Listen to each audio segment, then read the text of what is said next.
퇴직하면 목돈 두둑이 챙겨서 멋지게 살아야지. 아마 많은 분들이 이런 꿈을 꾸실 겁니다. 하지만 그 목돈 과연 우리 노후의 든든한 버팀목이 되어줄까요? 어쩌면 그 믿음이 모래성처럼 한순간에 무너질 수도 있다는 사실 생각해 보셨습니까? 최근 한 온라인 커뮤니티에 올라온 60대 초반 김영준 씨의 사연이 많은 분들의 마음을 울렸습니다. 퇴직금 3억이면 10년은 넉넉할 줄 알았는데 자녀 결혼 자금 조금 보태고 생활비로 쓰다 보니 5년 만에 바닥이 보이네요. 김영준 씨는 매달 통장 잔고가 줄어드는 걸 볼 때마다 밤잠을 설쳤다고 토로했습니다. 한 일간지의 보도에서도 언급되었듯 퇴직 시 목돈 이 3억 원이 있어도 미래에 대한 걱정으로 쉽게 사용하지 못하는 경우가 많다고 합니다. 마치 시한폭탄을 안고 사는 것처럼 내가 지켜야 하는 돈이라는 심리적 압박감이 상당하기 때문이죠. 김영준 씨의 경우 처음에는 이 정도면 충분하다고 생각했지만 현실은 녹록지 않았습니다. 자녀의 예상치 못한 사업 자금 지원 요청, 배우자의 갑작스러운 병원비 등 계획에 없던 지출이 이어졌습니다. 한 경제연구소의 분석에 따르면 55세에 퇴직금 3억 원을 받아 연 5%로 운용하며 매월 150만 원씩 인출해도 79세면 모두 소진된다고 합니다. 김영준 씨처럼 추가 지출이 발생하면 목돈이 바닥나는 시점은 더욱 빨라질 수밖에 없는 것이죠. 줄어드는 목돈에 불안해진 김영준 씨는 주변의 권유로 안정적이고 월 배당도 나온다는 특정 테마 ETF에 투자했지만 시장 상황이 급변하며 큰 손실을 봤습니다. 은행 이자보다 낮다더니 원금 까먹는 건 순식간이더라며 땅을 치고 후회했습니다. 많은 전문가들이 은퇴 후 목돈 운용의 최우선 목표는 원금 보존이라고 강조합니다. 하지만 조급한 마음에 고위험 투자를 선택하거나 월 지급이라는 달콤한 말에 현혹되어 상품의 본질적인 위험을 간과했다. 소중한 노후 자금을 잃는 안타까운 경우를 우리는 너무나 자주 접하게 됩니다. 설상가상으로 최근 몇 년간 이어진 높은 물가 상승은 김영준 씨의 남은 목돈 가치를 더욱 하락시켰습니다. 예전 100만 원과 지금 100만 원이 너무 다르다는 그의 말은 현재를 살아가는 우리 모두의 뼈아픈 고민일 겁니다. 한 보도에 따르면 많은 은퇴자들이 물가 상승으로 인해 연금의 실질 가치가 줄어드는 것을 체감하고 있다고 합니다. 목돈 역시 이러한 인플레이션 위험에 고스란히 노출되어 있는 것입니다.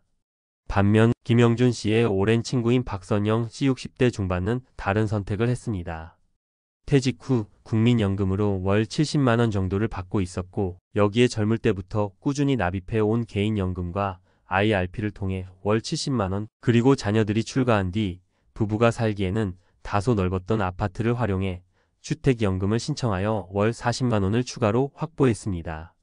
이렇게 박선영 씨는 총 월 180만 원의 꾸준한 현금 흐름을 만들어낸 것이죠. 큰 돈은 아니지만 매달 따박따박 통장에 돈이 들어오니 마음이 얼마나 편한지 몰라요. 이걸로 생활하고 가끔 손주들 용돈 주는 재미가 쏠쏠합니다. 박선영 씨는 목돈은 없지만 연금 덕분에 매달 줄어드는 잔고 걱정 없이 산다고 환하게 웃으며 말합니다. 그렇다면 박선영 씨가 받는 월 180만 원 어느 정도 수준일까요?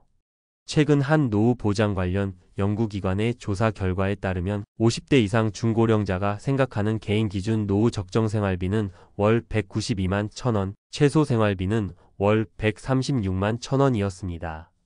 박선영 씨의 연금은 이 적정 생활비에 거의 근접한 금액입니다. 물론 이는 평균치이며 개인의 생활 방식이나 건강 상태에 따라 필요 금액은 달라질 수 있습니다. 박선영 씨의 사례처럼 월 180만 원의 연금은 단순히 국민연금만으로는 달성하기 어렵습니다.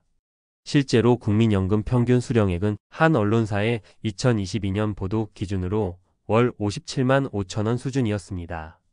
결국 박선영 씨는 공적연금인 국민연금에 더해 퇴직연금 IRP과 개인연금을 적극적으로 활용했고 마지막으로 주택연금이라는 이른바 4층 보장 제도를 효과적으로 조합한 것입니다. 왜 목돈보다 꾸준한 연금이 더 나을 수 있을까요? 한 자산관리 전문가는 이렇게 말합니다. 목돈은 내가 지켜야 하는 것이지만 연금은 나를 지켜주는 것입니다. 목돈 관리의 심리적 부담감, 투자 실패의 위험, 예측 불가능한 인플레이션 등을 고려하면 연금의 안정성은 더욱 빛을 발합니다.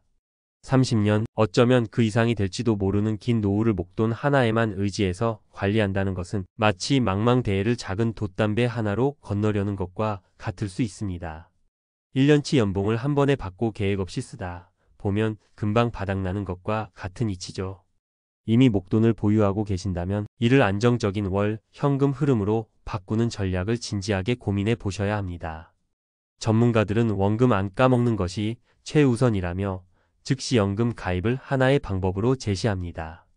예를 들어 5억 원을 즉시 연금에 가입하면 현재 금리 수준에서 매달 40만 원가량을 받을 수 있다는 예시도 있었습니다. 물론 금리 상황에 따라 변동될 수 있다는 점은 유의해야 합니다. 최근 많은 분들이 관심을 가지시는 월지급식 ETF 잘 활용하면 현금 흐름을 만드는 데 도움이 될 수 있습니다. 매달 분배금을 지급하는 배당형 ETF 등이 대표적이죠. 이는 은행 예금보다 높은 수익을 기대해 볼 수 있다는 장점이 있습니다. 하지만 명심해야 할 점은 ETF는 기초 자산의 가격 변동에 따라 수익률이 결정되므로 주가 변동 위험이 따르며 원금 손실 가능성이 항상 존재한다는 것입니다. 따라서 몰빵 투자는 절대 금물이며 자신의 투자 성향과 위험 감수 능력을 냉철하게 판단하여 분산 투자하는 것이 핵심입니다. 한 경제 주간지의 조언처럼 은퇴 후 투자에서 가장 중요한 것은 절대로 잃지 않는 투자를 최우선으로 생각하는 것입니다. 그렇다면 구체적으로 어떻게 준비해야 할까요? 첫째, 4층 연금을 적극적으로 활용하여 나만의 든든한 연금 시스템을 구축해야 합니다. 국민연금은 가능하다면 연기연금 제도를 활용해 수령액을 늘리는 것을 고려해 보세요. 1년 연기 시 7.2%씩 증액되는 효과가 있습니다. 퇴직연금, 특히 IRP 계좌는 매우 중요합니다. 퇴직금은 반드시 IRP 계좌로 받아 연금으로 수령하는 것이 절세에 유리하며 재직 중에도 연 900만 원까지 세액 공제를 받으면서 추가 납입하는 습관을 들이시는 것이 좋습니다. IRP나 개인연금 계좌 내에서도 다양한 ETF를 활용해 직접 포트폴리오를 구성하고 운용할 수 있습니다. 특히 꾸준한 배당을 지급하는 배당주 ETF나 월분 배형 ETF에 장기 투자하면 세제 혜택과 함께 노후 현금 흐름을 더욱 두텁게 만들 수 있는 잠재력이 있습니다. 그러나 ETF 투자는 항상 시장 상황에 따른 변동성을 수반하므로 단기적인 등락에 일희일비하기보다는 장기적인 관점에서 꾸준히 관리하는 자세가 필요합니다. DC형 퇴직연금이나 IRP의 경우 전문가와 상담하여 자신에게 맞는 투자 전략을 세우거나 최근 도입된 디폴트 옵션 4전지 정운용 제도를 활용하는 것도 좋은 방법입니다. 개인연금 역시 세액 공제 한도 IRP 포함 연 900만 원을 최대한 채워 꾸준히 납입하고 만 55세 이후 연금으로 수령하는 계획을 세우십시오. 마지막으로 주택연금은 내 집에 살면서 평생 연금을 받을 수 있는 좋은 제도입니다. 최근 한 실제 후기에 따르면 시세 6억 원 주택으로 75세에 시작하면 월 220만 원도 가능하다고 합니다.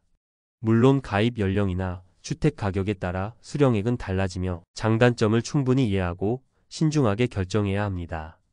둘째, 눈에 보이지 않는 비용, 바로 건강보험료도 반드시 계산에 넣어야 합니다.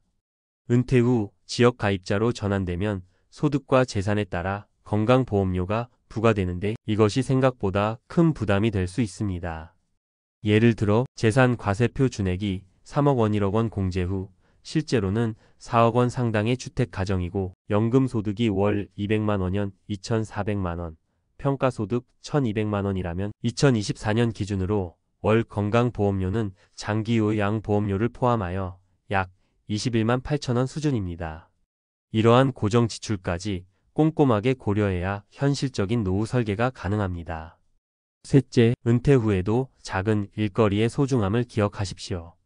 한 연구기관의 조사에 따르면 2023년 중고령자 고용률은 60.7%로 2021년 대비 크게 상승했습니다.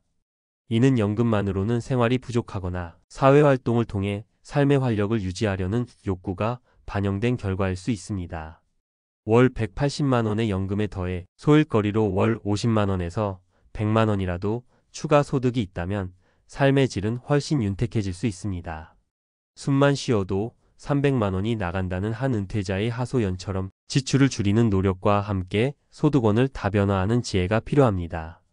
실제로 비슷한 어려움을 극복한 사례도 있습니다. 이정숙 씨 가명 60대 후받는 남편과 사별 후 국민연금만으로는 생활이 막막했습니다. 자녀들에게 부담을 주고 싶지 않았던 이정숙 씨는 고민 끝에 살던 집으로 주택연금을 신청했고 추가로 지역 문화센터에서 주 2회서의 강사로 활동하며 소소한 수입을 얻고 있습니다. 이정숙 씨는 말합니다. 주택연금으로 매달 생활비 걱정을 덜었고 서예 가르치는 일은 제 삶의 활력소가 됐어요.